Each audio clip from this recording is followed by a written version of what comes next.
Hello guys, welcome back our channel Joy লাইফস্টাইলে তোমাদের সবাইকে স্বাগত। তোমরা সবাই কেমন আছো? আই হোপ খুব ভালো আছো, আর আমরা সবাই ভালো আছি।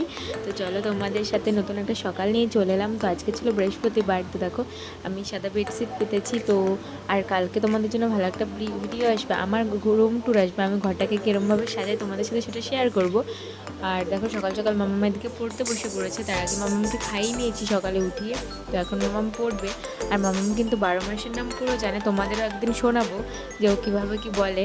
তো আমি ওকে দেখে অবাক হয়ে যে ওর মতো বয়স হয়তো আমিও এত কিছু জানতাম না, এত কিছু পারতাম না। তো আমার মেয়েটা মাথার মধ্যে সবটাই ঢুকিয়ে নেয়। আমার খুব ভালো লাগে যে ও কিছুটা বোঝে, আর ওর এত পাকা পাকা কথা না, সত্যি আমার শুনতে খুবই ভালো লাগে। তো একদিন তোমাদের শোনাবো আমার মেয়ে সারাদিন কী কী বলে, কী কী করে, কী কী খায়। তো তোমাদের সাথে সেটা শেয়ার করবো। আর তার আগে কিন্তু ভিডিওটা ভালো লাগলে লাইক কমেন্ট করে যেতে হবে, যাতে আমি নেক্সট ভিডিও করার জন্য ভালো ইচ্ছা হয় যে তোমরা ভিডিও দেখলে শেয়ার করলে যাতে আমরা নেক্সট ভিডিও বানানোর সুযোগ পাই। আর এদিকে দেখো মুরগিগুলোকে ওটস দিয়ে দিয়েছি আমি এদিকে। আর ওখানে না ডিম দিয়েছি একটা, তোমাদের দেখাতেই নিয়ে যাচ্ছিলাম, তখন দেখি মুরগিটা বসে আছে। তো তার জন্য আর দেখালাম না। তো ওই দেখো মুরগিটা বসে আছে, তো তোমাদের দেখাবো অবশ্যই। আর কোথায় দিয়েছে দেখাবো। এদিকে দেখো মাম্মাম খেলে বেড়াচ্ছে, ওর পাপার সাথে গল্প করছে। ওর বাবাকে বকছিল, কারণ ও দুষ্টুমি করছে, তাই খুব একটা ওর বাবাকে বকে না। আর বকলে দেখো হাসবে, ওর বাবাকে দেখতে ভয় পায় না। তো যাই হোক, দেখো এদিকে আমি ভাত বসিয়ে দেবো। তার আগে কিন্তু ভাত এদিকে বসিয়ে দিয়েছি ডালে চালে। আর এদিকে আমি একটু সোমবার রেডি করছি, ভাতটাকে অন্যরকমভাবে করবো, কারণ আমার হাজব্যান্ড অন্যরকমভাবে খেতে ভালোবাসে। তার জন্য একটু ইউনিক করবো, আর তোমাদের সাথেও শেয়ার করে দিচ্ছি। এর মধ্যে কিন্তু আমি একটা টমেটো দেবো, এরকম একটা টমেটো, আদা, শুকনো লঙ্কা, তেল, আর হচ্ছে ফোড়ন দিয়ে দিয়েছি। তারপরে এটা একটু ভালো করে ভেজে নেবো। ভেজে কিন্তু আমিও চাল ডালের মধ্যে দিয়ে দেবো। তো চলো তোমরা দেখতে থাকো, তোমরা এভাবে ট্রাই করো, আশা করছি ভালো লাগবে। সকালের খাবার এভাবে একটু করলে খুবই ভালো লাগে। তো চলো এটা ভালো করে ভেজে নেবো। দেখো আর আজকে আমি কৌটোগুলো একটু ধুয়ে নেবো, কারণ কৌটোগুলো নোংরা হয়েছে। রান্নাঘর যত পরিষ্কার পরিচ্ছন্ন থাকবে ততই ভালো। তো আমি তো অনেক সুন্দর করে সাজাতে চাই, আশা করছি একদিন পূর্ণ হবে, যাতে সুন্দর করে সাজিয়ে গুছিয়ে রাখবো, তোমাদের সাথে শেয়ার করব। তোমরা বাসায় থাকলে সব হবে। আর এদিকে দেখো চাল ডাল আলু এর মধ্যে আমি কেটে দিয়ে দিয়েছি। আর তারপরে আমি এই তেলটা শুদ্ধ দিয়ে দেবো ওর মধ্যে। তো দেখো আমি কৌটোগুলোর মধ্যে ধুয়ে নিয়ে চলে এসেছি। তো ওইগুলো এখন রেখে দেবো। আর প্রেশার কুকারে কিন্তু আমার সিটি পড়ে গেছে। এই দেখো আমার প্রেশার কুকারে সিটি পড়ে গেছে, ডান। তো আমার ভাত রেডি। আর এদিকে দেখো টমেটো গাছে টমেটো হয়েছে, টমেটোগুলো কত বড় বড় হয়ে গেছে। আর একটু পাকুক তারপর তুলবো।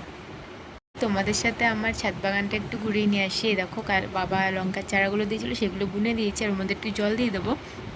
আর এগুলো কালকে বুনবো। তো কোথায় কি বুনি তোমাদের দেখাবো। আর এটা বলো তো কী গাছ? বিনস গাছ। তো দেখো, আর এদিকে দেখো অনেক অপেক্ষার পর এই ফুল গাছটাতে আমার ফুলের কড়ি এসছে। ফুটলে কিন্তু অবশ্যই তোমাদের দেখাবো। আর এটা দেখো বটবটি গাছ, তোমরা তো আগের ভিডিওতে দেখেছো ওই বটবটি গাছটা। তবে যে বটবটি গাছে বটবটি ধরবে আমি সে অপেক্ষায় রয়েছে। আর ওই দেখো দূরে দুটো ভুট্টা গাছ হয়েছে। আর এই আগাছাগুলো একটু তুলে দেবো।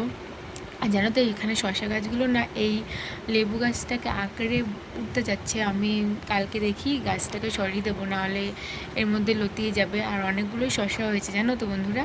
আর এদিকে দেখো ডাঁটা শাকগুলো কি ভালো লাগছে না। তো এদিকে বীজ ছিটিয়েছিলাম, তো এগুলো দেখো অনেকটাই বড় হয়েছে। আর এই বেগুন গাছগুলো তো আমার বেগুন গাছ একটু বড় হলে না তাড়াতাড়ি বড় হয়ে যায়। আর এদিকে এই গাছটাতে তো পাতা ছাড়ছে, এই গাছটাতে প্রচুর শশা হয়েছে, তো থাকলেই হয়। তো দেখো গাছটা সবুজে ভরে গেছে, হলুদ ফুল, কত ভালো লাগছে না দেখতে, শসাগুলো কিউট কিউট। তো চলো তোমরা দেখতে থাকো।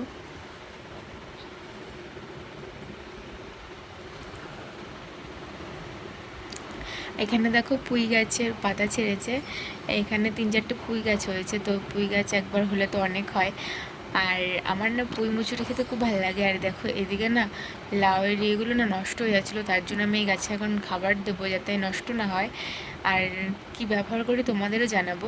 দেখো গাছের মাটিগুলো একটু হালকা করে নেবে, তারপরে হচ্ছে গিয়ে আগাছাগুলো পরিষ্কার করে দেবো, নিচে যা যা আছে। এখানটা না খুব চাপ, এই জন্য আমি তোমাদের ভালো করে দেখাতে পারছিলাম না। আর এদিকে দেখো আমি পটাশ দিয়ে দিয়েছি।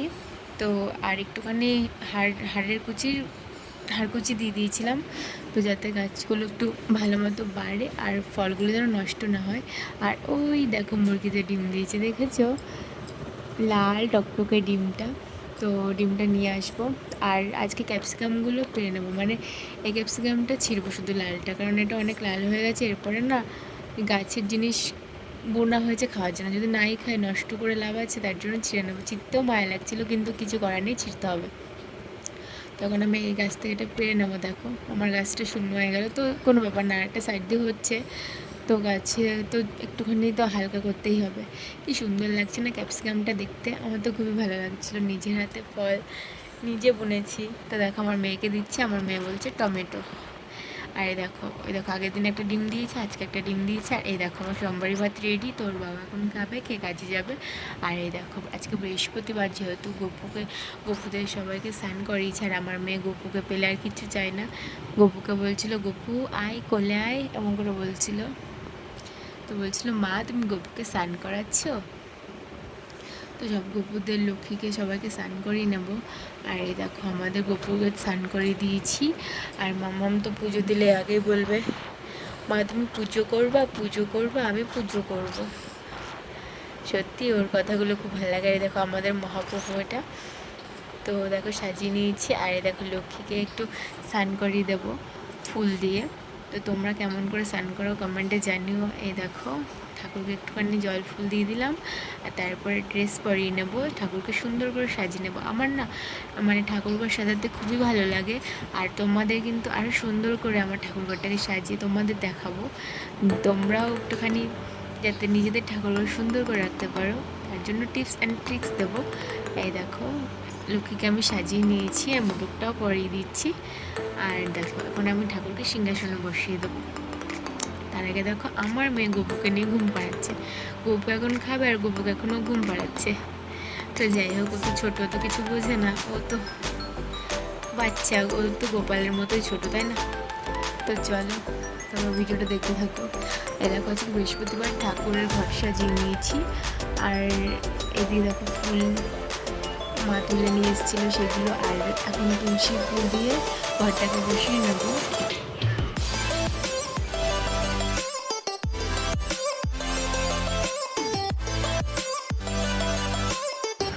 এই দেখো আমার মেয়ে, দেখো প্রসাদ দেওয়ার সারা আমার মেয়ে বলছে মা গপুকে খাওয়াবো আমি তুলে।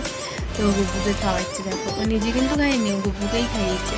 ও বলছে আমাকে একটা দাও, কিন্তু ওটা কিন্তু খাইনি, কারণ ওটাও জানেও গপু খাবে, গপুকে খাবে, মাঝে মাঝে খেয়েও নেয়। আর এদিকে দেখো ধূপকাঠি ধরে নিচ্ছি আমি। এই দেখো সব ঠাকুরকে ভোগ লাগিয়ে দিয়েছি। আর লক্ষ্মী ঠাকুরকে আজকে চাল দিতে হয়, মানে আতপ চাল। লক্ষ্মী ঠাকুরকে কিন্তু আজকে ভোগ লাগিয়ে দিচ্ছে। আর এদিকে শিবের মাথায় জল দিয়ে নেবো। দেখো তো শিবকে এখানে বসিয়েছি, আর আমাদের দুটো শিব, তো শিবের মাথায় জল দিয়ে নিলাম। আর দেখো আমার লক্ষ্মীকে কেমন লাগছে তোমরা কমেন্টে জানিও। আর এদিকে আমার গোপুরা বসে আছে, গপুদের ড্রেস বানানো দেখাবো তোমাদের। তো কালকে গপুর জন্য একটা ড্রেস বানাবো, তোমাদের সাথে শেয়ার করবো অবশ্যই। আর এদিকে দেখো আমি কিন্তু লক্ষ্মী ঘরে পুজো দিয়ে লক্ষ্মীর ঘরটার থেকে টিপ পড়ি। আমার এটা বিয়ের আগের থেকেই অভ্যাস, আমি বিয়ের আগেও পড়তাম, সেই অভ্যাসটা এখনও রয়েছে। তো দেখো আমি তোর বাড়িতেও আমি পুজো দিতাম, তখন লক্ষ্মী ঘর থেকে আমি আগে সিঁদুরটা পরতাম কপালে। আর এদিকে দেখো আমার মা কলা হচ্ছে, ঠাকুরকে দিয়েছি, এখন মা আমাকেও দেয়। তো দিলাম, ও খেলো। তো দেখো আমার ঠাকুরঘরটা কেমন লাগছে বলো, একটু একটু করে সাজাচ্ছি। আর এটা হলো আমার রাতের ডিনার, রাতে একটু আলু ভেজেছিলাম আর একটুখানি বাবা চটনি এসেছিলো। তো ভিডিওটা কেমন লাগলো অবশ্যই কমেন্টে জানিও। টাটা।